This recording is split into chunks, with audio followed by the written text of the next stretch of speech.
Ar Eiropas Savienības līdzfinansējuma projektu tika iegādāti 17 sniega motocikli, ar kuru palīdzību tiks nomainīti novecojušie, kuri jau ir nokalpojuši savu, kuru remonts ir finansiāli neizdevīgs.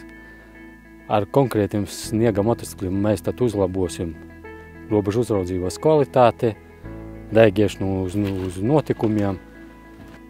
Un plus pozitīvais moments tas, ka sniega motociklis ir jauns, tehnisku kaut kādu kibeļu viņam arī tuvākā laikā būs krietni mazāk. Tad tas mums atvieglos robežu uzraudzību arī pie normāliem ziemas apstākļiem.